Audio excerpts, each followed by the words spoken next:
No matter what he did, Roy Halladay had a way to win you over.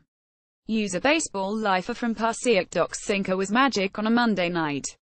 Got eyeballs for entertainment. The 126 breaker could make your jaw hang.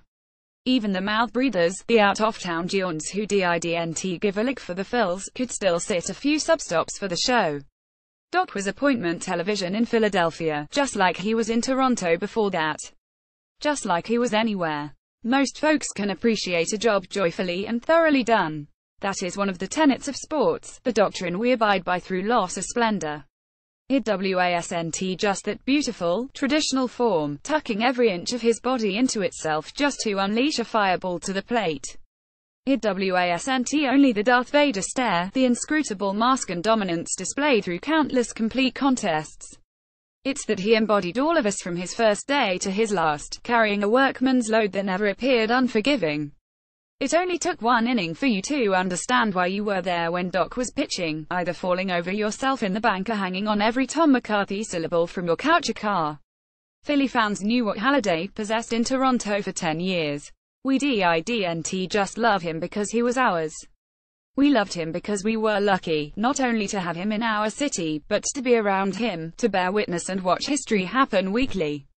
It's not like Doc didn't keep you entertained. If he knew how to do anything else, he commanded a show. There was the gorgeous crackle in his cutter, the salsa slide the batter's feet did when the ball sank, how their shoulders slumped for a change-up, the grind of their teeth and the lock of their elbows when they couldn't decide where that curve would land. The favorite, of course, was his painter's touch. Pitches brushing the outside corners, masterpieces that make Van Gogh gush. I've never seen a man make a ball dance like that in my life. Amid the recurring experiences, there were so many individual moments to cherish. How one of Andrew McCutcheon's intros to baseball was a Doc cut piece he'd always remember. That spring training morning at 5:45 in when Chase Utley came to the park to see Doc eating breakfast, clothes soaked, fresh from a workout. Utley was confused. He thought it had rained. Doc was just hanging out and hustling. How when returning to Rogers Centre in Toronto in July 2011, Doc smiled while running stairs, hauling his 230-pound, 66 frame through each motion. The things he did to maintain his stardom as a baseball giant were aberrations to the normal being. His focus was unparalleled. His cool was sublime. It wasn't an Obamian cool, as apparent as the sun on a clear day. Doc's aura was unique because it was up for interpretation. There were too many reasons to love him. It made you often wonder who the hell was this man. No one smiles running stairs. No one calls a press conference to unnecessarily apologize to fans. No one fans 9 in front of the president in their first outing with a new club. No one throws a perfecto in their 11th start in the red pinstripes then gives the entire team luxury watches saying we did it. No one takes the kid who made a blog out of your name to the zoo and cast it off as nonchalant.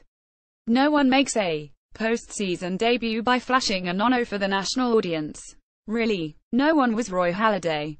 Philly was in an athletic renaissance before Doc arrived in 2009, but Halladay just felt different. He was immediately dominant in a workmanlike way that forged a connection deeper than his 55 wins with the Phillies would suggest.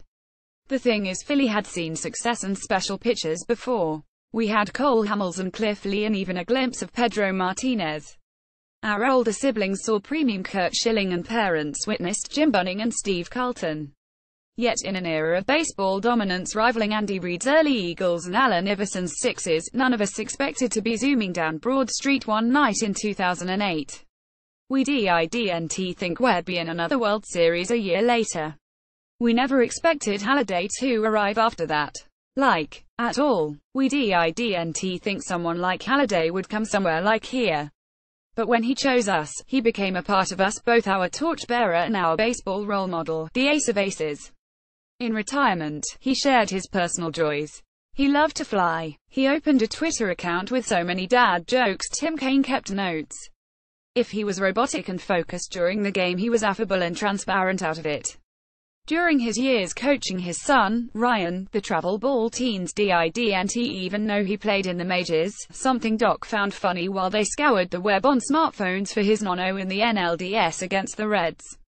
This was Doc. He was both a pitching celestial and a rando travel coach. Each description was equally important and visible. Doc died Tuesday doing something else he loved. Flying was a hobby he wanted to share with his sons, and something he also tweeted frequently about. It was his escape, the same thing he gave us. Whether it was sharing the joys he found in coaching or among the clouds, he was able to show Philly, baseball, and fans anywhere that beneath his unflappable mound demeanor there were layers. He increasingly displayed an openness that top-tier talent doesn't often share with their athletic constituents. Sometimes, the men and women we deify on fields can transcend the rarefied excellence of the athletic world. They can touch and change us, bringing ecstasy to a city. For a few years, Doc did that for Philly. He impassioned the bloggers, the lifers, the everyman. He was lightning that preceded the thunderous roars at the park, the inspiration for the newsman's fresh spring copy, the glorious glimmer in the extended twilight of Philly's modern baseball reign. He renewed in us this this overlooked but natural desire to care about the purest part of the game. He brought a zeal to the mound that I've never seen duplicated. It's why you eventually gave in, like a hitter facing his legendary curve. The fervor 34 provided proved infectious. Your love of sports and passion for life was healed by Doc whether or not you wanted it. Somehow we all became Doc's patients by the time it was over.